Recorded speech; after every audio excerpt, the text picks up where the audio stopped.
जय श्रीराम. श्री ब्रह्मचैतन्य गोंदलकर महाराज यांच्या प्रवचने या पुस्तकातील आज 9 जूनचं प्रवचन. वासना नाश हाच मोक्ष.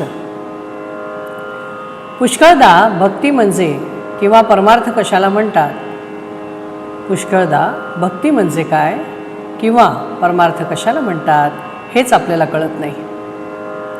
ज्याला प्रपंच नीट करता येत नाही त्याला परमार्थही नाही करता येणार.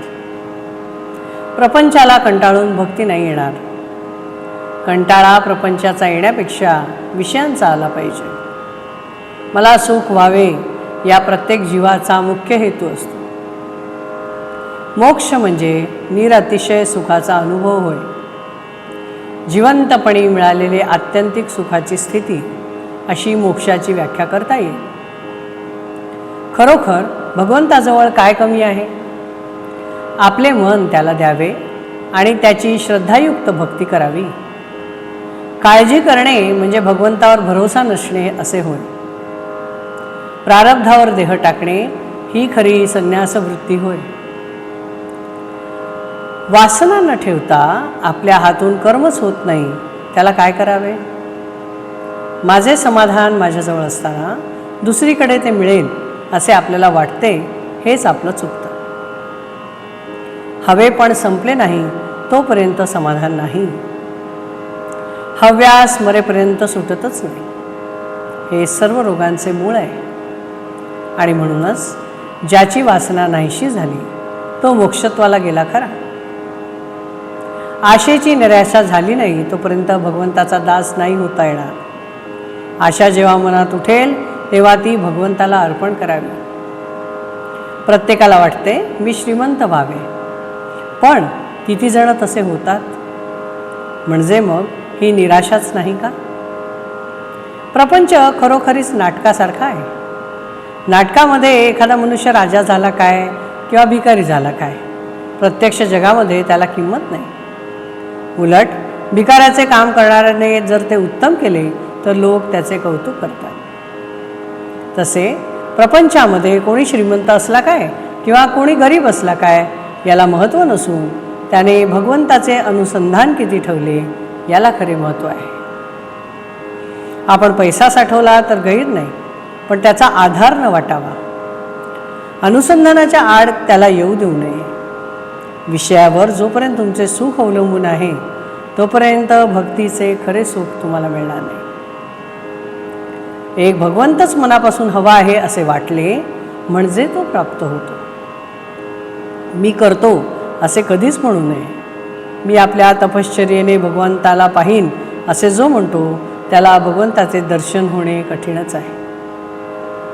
विषय मिळाला नाही म्हणून तळमळ लागते, त्याप्रमाणे भगवंत भेटला नाही तर तळमळ लागावी.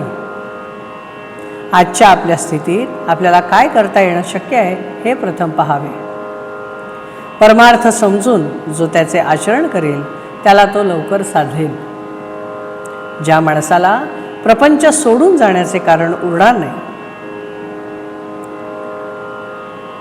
परमार्थ समजून जो त्याचे आचरण करेल त्याला तो लवकर साधेल आणि त्या माणसाला प्रपंच सोडून जाण्याचं कारण उरणार नाही. हवे व नको याचा आग्रह नसावा, यातच वासनेचे मरण आहे.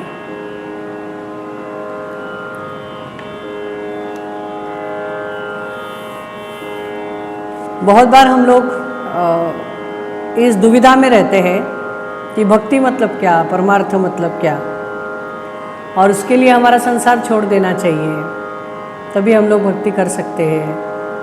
ये सारी दुविधा और हमें मोक्ष प्राप्ति कैसी होगी, ये मतलब हम लोग सवाल पूछते रहते हैं. उसके लिए क्या करना चाहिए? तो हमारे अहम का त्याग होना चाहिए और हर इच्छा का त्याग करना बहुत ज़रूरी है. लेकिन मरते दम तक हमारी इच्छाएं ख़त्म ही नहीं होती. एक के बाद ये होने के बाद मैं परमार्थ करूँगा, वो होने के बाद मैं करूँगा, ये होने के बाद नामस्मरण करूँगा, वो होने के बाद करूँगा. ये मिलना चाहिए, पैसा मिलना चाहिए. पैसा ज़रूर कमाइए लेकिन उसका आपको आधार नहीं होना चाहिए. मतलब पैसा ही आपका आधार है, ऐसा आपको नहीं लगना चाहिए।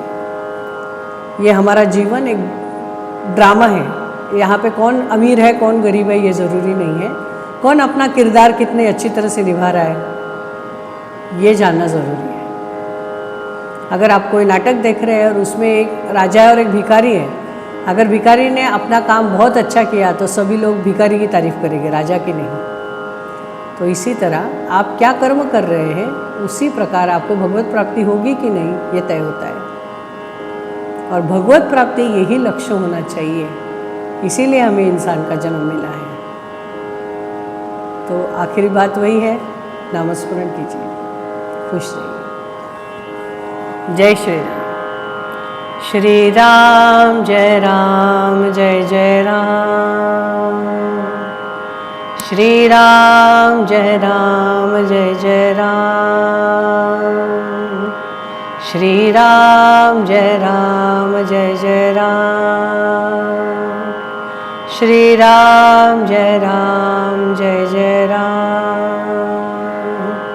श्री राम जय राम जय जय राम। जय श्री राम।